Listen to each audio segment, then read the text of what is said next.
let's see this question. A body stretches a spring by a particular length at the Earth's surface at equator. At what height above the south pole will it stretch same spring by same length? Assume earth to be spherical, यानी कि अभी बेटे हमें अर्थ को spherical मानना है, so we just need to consider only rotation of earth. अब अगर हम बेटे सिर्फ अर्थ के रोटेशन की बात करते हैं तो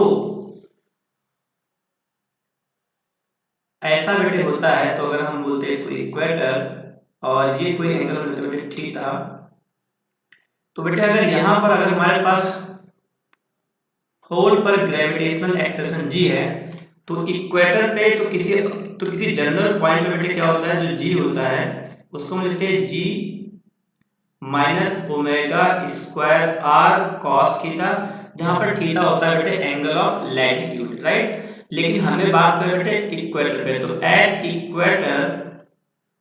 इक्वेटर बेटे थीटा क्या हो जाएगा, एट इक्वेटर थीटा होगा 0 और cos 0 बेटे क्या होता है 1 होता है। तो इक्वेटर पर हमारा जो ग्रेविटेशनल एक्सेलरेशन है वो क्या बेटे GE is equal to G minus omega square R। अब किसी स्प्रिंग ने इक्वेटर पे जितना स्ट्रेच किया और पोल पर किसी हाइट पे जाना है, तो पोल पर बेटे हमें कहा जाता है बेटे किसी हाइट पर, तो किस हाइट पर सेम स्ट्रेच करेगा। तो अगर हम अब स्प्रिंग स्ट्रेच किस साथ होगा बेटे, तो स्प्रिंग पर कितना फोर्स लगता है वही स्ट्रेच होता है, और फोर्स क्या होता है बेटे, जो अर्थ लगा रहा है यानी कि वेट, तो वेट ही फोर्स है। तो हम क्या करेंगे बेटे, weight on equator is equal to weight on pole at height, ये बराबर कर देंगे, ठीक है। और वेट ऑन इक्वेटर क्या है बेटे, m g minus omega square r, और वेट ऑन पोल क्या है बेटे m ये क्या होता है बेटे, इसको हम बोलते हैं बेटे gm upon r plus h का होल स्क्वायर। या फिर हम चाहें तो यहाँ पर अगर हम किसी अपने इस होल की हाइट जाते हैं तो जाहिर सी बात है इतनी ज़्यादा हाइट तो होगी नहीं, इतनी ज़्यादा हाइट नहीं होगी, तो बेटे हमारे पास एक और फॉर्मूला है। अगर हम इतनी ज़्यादा हाइट पे नहीं जा रहे हैं तो कम हाइट के लिए बेटे हमारे पास एक और फॉर्मूला है, and we can apply that formula. पहले हम इसको इरेज करते हैं, वो फॉर्मूला लगाने बेटे ज़्यादा सिंपल हो जाएगा, है ना। वो फॉर्मूला लगाने पे it will become more simple. वो फॉर्मूला क्या है बेटे, वो फॉर्मूला है बेटे क्या, g into 1 minus 2h over r। This is a very simple formula. अगर हम इसको लगा देते हैं तो बेटे ज्यादा बेटर हो जाएगा। तो यहाँ से क्या होगा बेटे, ये m से m ऐसे कट जाएगा, राइट। तो यहाँ से बेटे क्या बचेगा, ये बचेगा बेटे, देखो इधर ध्यान देंगे बेटे, तो हमारा बचेगा g minus omega square r is equal to g minus 2gh over r बच रहा है, राइट।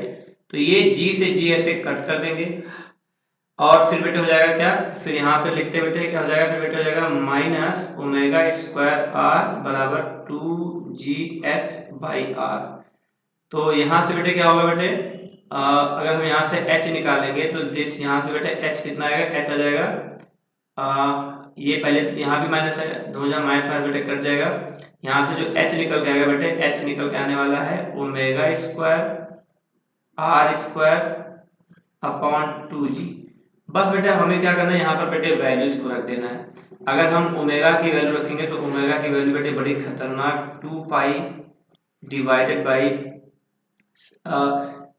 अब जो अर्थ होता है बेटे, अर्थ एक मतलब एक रोटेशन बेटे, एक रोटेशन में वो 2 पाई एंगल घूमता है, राइट बेटे।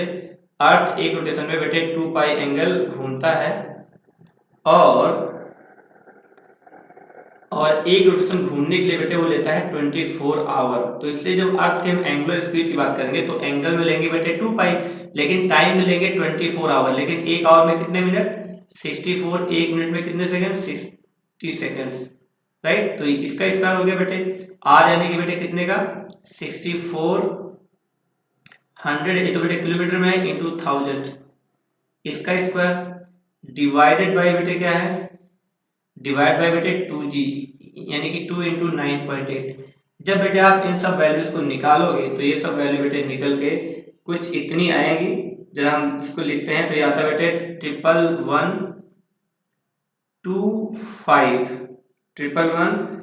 25 आता है मीटर में, लेकिन इसको किलोमीटर में बेटे हम अप्रोक्सीमेटली 11.125 किलोमीटर कह पाएंगे, या फिर अप्रोक्सीमेटली बेटे हम 10 किलोमीटर भी कह सकते हैं। तो ये होता है बेटे इस क्वेश्चन का answer. I hope you understand it well.